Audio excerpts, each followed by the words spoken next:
nuit, jour, nuit, jour, nuit. Jour, nuit, jour, nuit. Ah, je suis vraiment un gamin.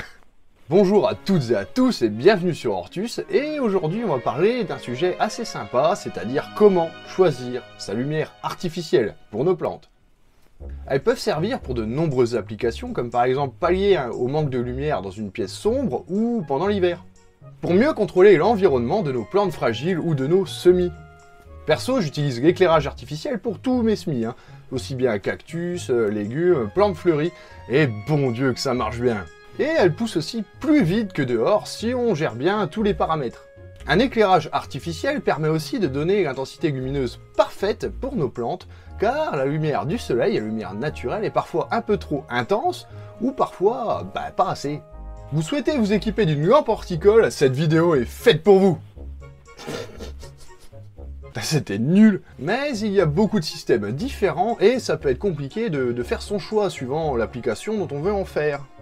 Cette vidéo aura plus pour but de vous présenter les différents systèmes et à peut-être vous aider à faire votre choix. Car ouais, c'est un sujet très vaste, très complexe, mais on va rester dans la vulgarisation comme d'habitude. Pour commencer, on va faire un peu de technique. Oh, vous inquiétez pas, ça va être rapide. Depuis environ 10 ans, on sait que nos plantes ont besoin de tout le spectre solaire pour pousser en bonne santé. Donc le spectre solaire, c'est ça, voilà. Le bleu et le rouge apportent de l'énergie nécessaire aux plantes, c'est ce qu'on appelle le spectre énergétique. Et les autres longueurs d'onde du signal pour les différents pigments et favorisent la bonne santé de la plante, c'est ce qu'on appelle le spectre signal. Le spectre solaire couvre tout ce qui est visible, mais les plantes n'utilisent pas pleinement toutes les longueurs d'onde. A noter qu'en été, il y a plus de longueurs d'onde bleues, et en hiver, plus de longueurs d'onde jaune et rouge. On utilise d'ailleurs comme unité le Kelvin pour mesurer la température des couleurs. Bref, tout cela complète un peu mon épisode sur la photosynthèse pour les nuls. Et c'est parti pour le premier type d'éclairage que je vais vous présenter, la fameuse, celle qui fait transpirer les Linky.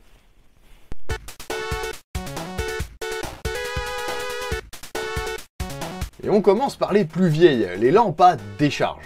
Leur nom vient de leur fonctionnement donc. Pour faire court et pas trop entrer dans les détails, c'est une décharge électrique répétée à travers une capsule de gaz qui va émettre une couleur particulière. Ça peut être du néon, du xénon, du mercure, mais dans le domaine horticole, ce sera plus le sodium qui sera utilisé. Alors en voici une, donc là nous avons une ampoule à décharge, donc on voit bien la capsule de gaz à l'intérieur, ici en l'occurrence du sodium, qui va émettre une couleur plutôt orangée. D'abord utilisée pour l'éclairage public en 1932, puis dans le domaine du cinéma dès 1940 pour créer les fameux fonds à vapeur de sodium. C'est un peu les ancêtres des fonds verts et des fonds bleus qu'on connaît. Mais c'est dans les années 80 qu'on les retrouve partout car ce sont les plus puissantes et les plus économiques de l'époque. Il en existe encore pas mal dans les rues, on les reconnaît bien à leur couleur, oui, jaune-orangé. Mais en horticulture, celles qu'on utilise, ce sont les HPS, comme je vous ai montré précédemment, mais aussi les HMI, à halogénure métallique, qui ont des spectres plus adaptés pour la croissance des plantes. Il y avait aussi des lampes à mercure, très utilisées dans le domaine horticole, mais plus commercialisées de nos jours pour des raisons évidentes. Ces lampes sont très populaires chez les professionnels ainsi que chez les cultivateurs de gouda. Elles peuvent faire 250, 600, voire même 1000 watts, la vache! Et elles fonctionnent avec branché en amont un gros truc bien lourd qu'on appelle un ballast qui sert de starter. Bon, comme vous l'avez deviné, elles consomment beaucoup et les ampoules durent relativement peu de temps et doivent être changées assez régulièrement. Cependant, grâce à leur puissance, ces éclairages n'ont pas besoin d'être placés très proches des plantes et elles chauffent aussi pas mal, ce qui peut être un atout en hiver par exemple. Elles sont aussi encore beaucoup utilisées pour éclairer de grands massifs ou par exemple des murs végétaux en milieu urbain. Bon, pour résumer, ce système a ses intérêts, bien sûr, mais pour la maison, bof bof quoi. Bon allez, on passe à la suivante.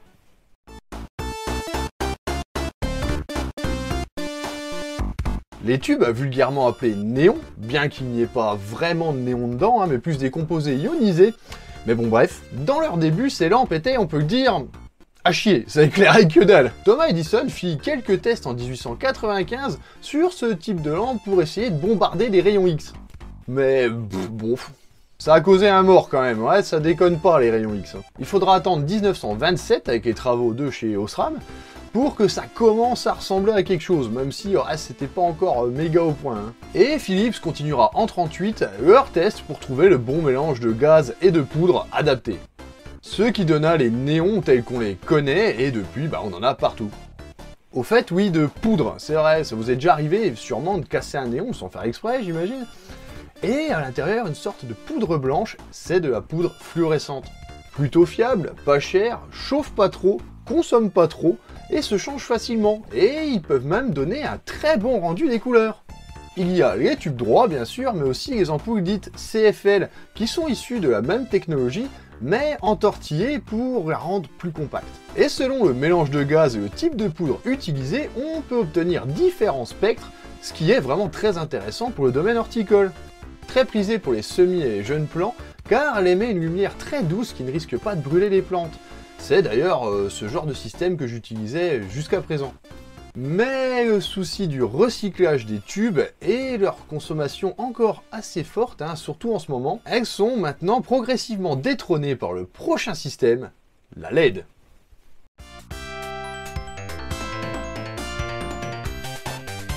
Les premières LED horticoles ont été créées par la NASA pour cultiver des plantes dans l'espace il y a environ 15 ans. Elles ont beaucoup évolué depuis et les lampes récentes mélangent des ampoules blanches et rouges. On voit souvent des systèmes LED qui produisent une couleur violette, qui sont la composition de LED bleu et de LED rouge. Ce sont des systèmes complètement dépassés, maintenant ce que l'on essaye de faire c'est d'avoir un rendu vraiment blanc. On en trouve encore un peu sur eBay ou sur Amazon, mais en général ce sont des vieux stocks vendus à bas prix et ils n'ont pas une performance terrible. A noter que le bleu présent dans les panneaux LED est très dangereux pour notre œil, donc il faut vraiment éviter de les regarder en face ou alors porter des équipements adaptés. Alors, ces systèmes à LED, quels sont leurs points positifs? Ils consomment beaucoup moins que les autres types d'éclairage pour plantes, ils chauffent beaucoup moins l'espace de culture, durent beaucoup plus longtemps, permettent de cibler parfaitement les besoins des plantes avec précision, car on peut composer et créer un spectre sur mesure selon ses besoins, et cela peut aller des infrarouges jusqu'aux ultraviolets. Et c'est aussi top pour les petits espaces, c'est vrai que quand on n'a pas trop de place, ça peut être vraiment une super solution. On va parler un petit peu maintenant consommation et qu'est-ce que ça coûte tout ça par mois à peu près. On va partir sur une base de 100 watts à 12 heures par jour sur une durée d'1 mois, avec le tarif d'heure pleine. En France, ça fait à peu près 8 € par mois. Après, il faut être raisonnable. Plus vous souhaitez cultiver sous une grosse surface, plus évidemment la lampe va être chère à l'achat, plus cela va consommer, etc. En gros, il vous faut d'abord déterminer votre surface cultivable. C'est tout simple, il faut faire juste un longueur fois largeur des familles. Et je vais vous donner quelques exemples. Par exemple, si vous souhaitez faire des semis de tomates, de poivrons ou même de cactus sous LED, il vous faut une puissance à peu près équivalente à 200 watts par mètre carré. Si vous voulez que vos cactus fleurissent ou que vos carnivores se colorent bien et soient en bonne santé, ou même avoir des piments par exemple, ce sera plus 300 watts par mètre carré. Sinon, si vous voulez apporter un complément à vos orchidées par exemple, ce sera plus juste 80 watts au mètre carré. Ah oui, petite notion importante, plus vous allez placer le système LED haut, moins la puissance sera forte, mais plus il couvrira une grosse surface. En tout cas, le mieux c'est de se renseigner auprès du fabricant, qui normalement doit bien connaître ses produits, et vous orientera vers ce que vous voulez faire. Par exemple un terrarium, là il faut bien vérifier que la lampe soit étanche, ou d'autres applications, normalement ils sont censés vous guider. Il existe de nombreux systèmes LED différents, c'est vrai que ça prendrait des plombs à tout ce qui est détaillé en termes de qualité, de performance, et il y en a aussi bien sûr à tous les prix. Selon la loi européenne, ce matos est garanti 2 ans. Mais on en voit beaucoup avec des petits dissipateurs, enfin voilà, on voit que c'est pas des choses qui sont prévues pour durer longtemps, et en général au bout de 2-3 ans, c'est foutu. Et c'est là qu'intervient notre partenaire de la vidéo, Isled. Isled est un petit artisan passionné, concepteur et créateur de systèmes LED depuis 2013. Il m'a envoyé celle-ci. Ah ça pèse son poids, Le poids est synonyme de fiabilité. Je choisis toujours la fiabilité. Elle possède un variateur de puissance que je trouve super pratique. Ouh. Les produits sont garantis 5 ans avec un SAV ultra réactif, des super performances et une durée de vie de plus de 10 ans. Ouais, quand même. Il réalise aussi des lampes sur mesure qu'il fabrique lui-même en Bretagne à partir des meilleurs composants. Je vous mets bien entendu tous les liens Veriscade dans la description. Et pour ma part, j'ai viré mes néons et je tourne sur LED maintenant.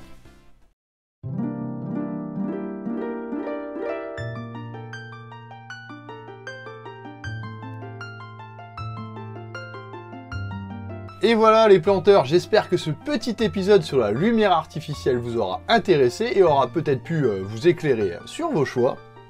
Éclairer? Jeu de mots? N'hésitez pas bien sûr à vous abonner, comme d'habitude, si c'est pas déjà fait, si vous découvrez la chaîne. N'hésitez pas aussi à aller voir nos autres vidéos, qui sont cool, ouais, ils sont vraiment cool. N'oubliez pas bien sûr le pouce bleu, le petit commentaire et à partager si vous connaissez des gens que ça peut intéresser. N'hésitez pas aussi à nous retrouver sur les réseaux, Facebook, Twitter, Instagram. Et on se dit à la prochaine les planteurs. Tchuss!